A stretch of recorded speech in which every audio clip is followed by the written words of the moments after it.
You're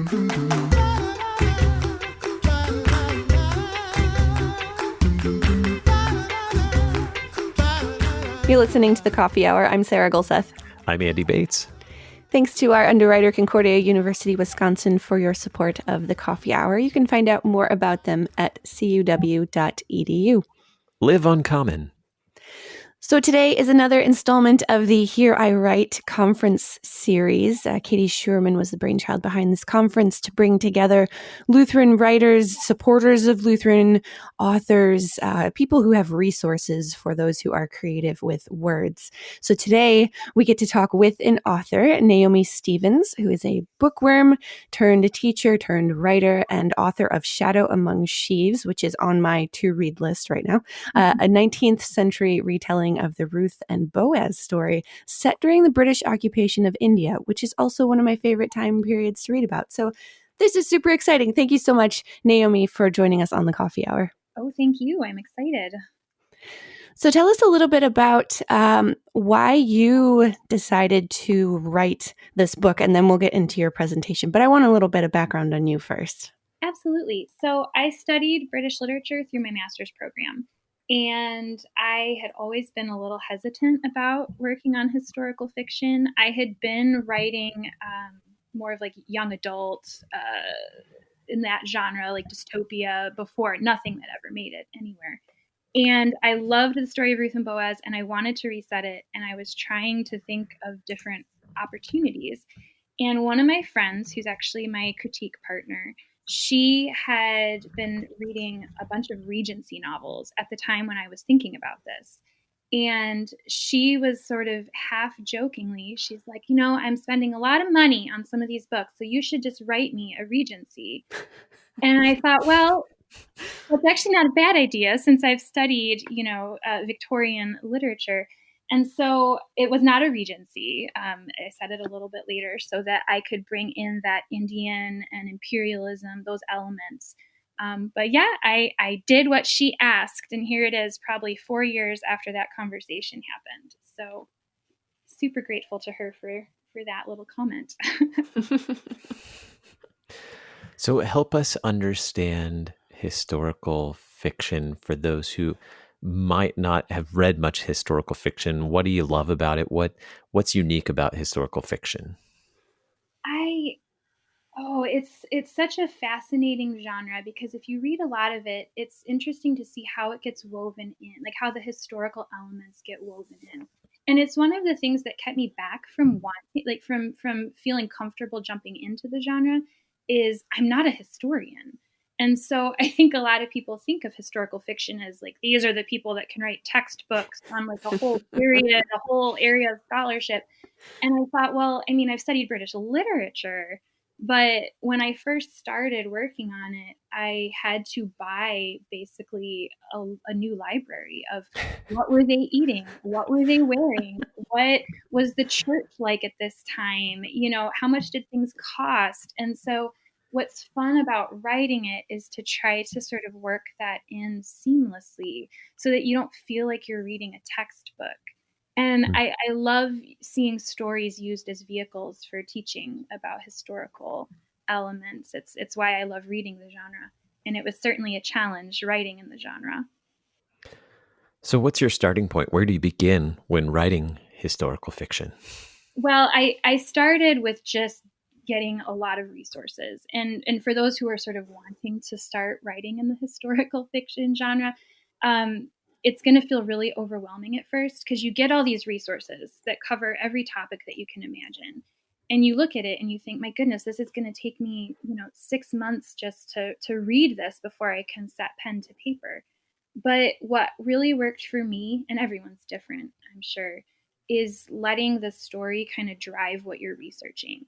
And I had a bit of a leg up because I had studied British literature, so I knew, more than what I otherwise might have. But to really just go ahead and let yourself start writing. And then as you're going, you're going to realize which books you need to crack and when. So you kind of write your way up into a wall and you're like, oh, okay, I need to know more about this element. Or You work up to a scene where there's a dinner party and you're like, okay, I need that book on food and cooking in Victorian England. And that's when you start, it helps frame your research so that you're not just hit with the floodgates opening and, there's 100 resources on Victorian England. So yeah, letting the story sort of drive is how I've sort of framed my research work.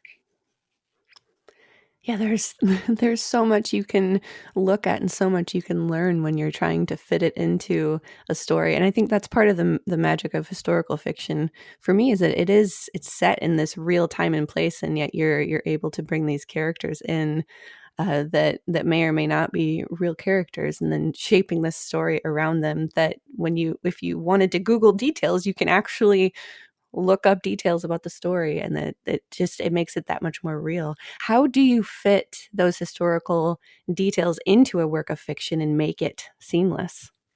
Yeah, it's hard. It's a hard line to find because so many you have to decide what can be fictionalized and what can't be, is sort of the first questions you ask yourself. So Abbotsville, the place where my story is set, that's completely fictional. Like I was like, I'm just going to make up a town.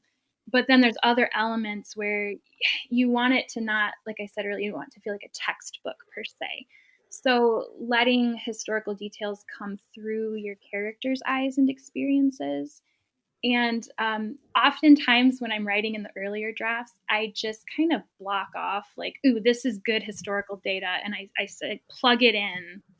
And, it never fails that my critique partner's like, okay, this feels like I'm reading a textbook. I'm like, I know. I'm going to weave it in. I'm going to weave it in. And so you try to make it more, you try to fit it into a fictionalized character's head with something that they've experienced. It's a hard line to find. I'm always trying to find new ways to do it, to bring in history, but have it, feel subtle. And often I think it's in just the details, because you're not just researching the politics of the time, or but you're looking at, okay, she gets dressed, so what is she putting on? It's those details that often can sort of help make that text feel subtle. That detail work, I think, is where I start to try to thread it in to make it to make it more subtle, to have those little head nods to what they were eating or how much things cost. Mm-hmm. Are there any misconceptions about historical fiction? Well, I guess I did kind of have one, in that I didn't want to start working in the genre because I thought, well, I would need to learn so much more before I could even start. Like, I'm not, this isn't my field of concentration, is not just history in general.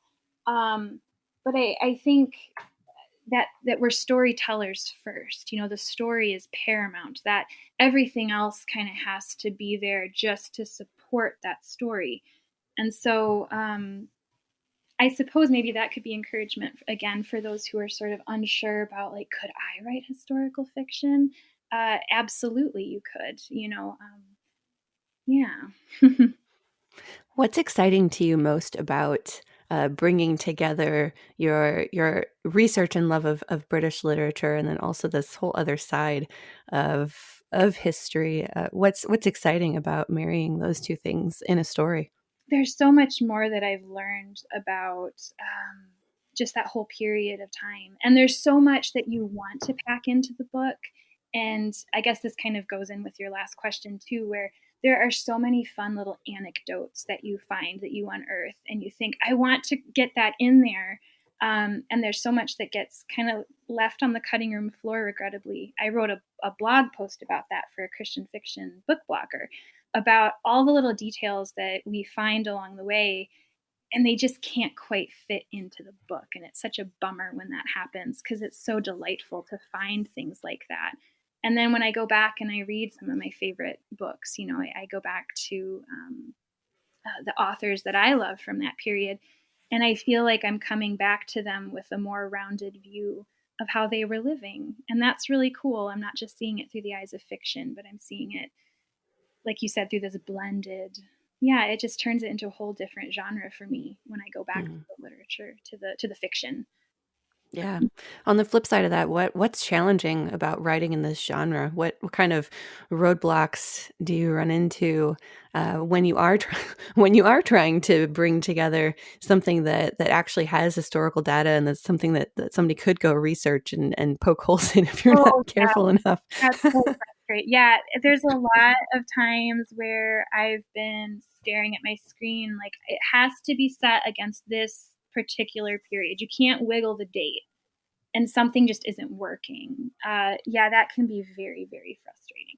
And sometimes that's why there exists these little disclaimers at the end of some novels where they're like, there were minor liberties taken here, so that we could sort of create this thing. The book I'm working on right now, actually, I have one of those little moments where it's like this one character has this, well, it's Anthony Wayne from, as in Fort Wayne, and his nickname is Mad Anthony. And I need that in there because it's like, that's the connector point for my readers. They're going to know, that's kind of the big thing for him.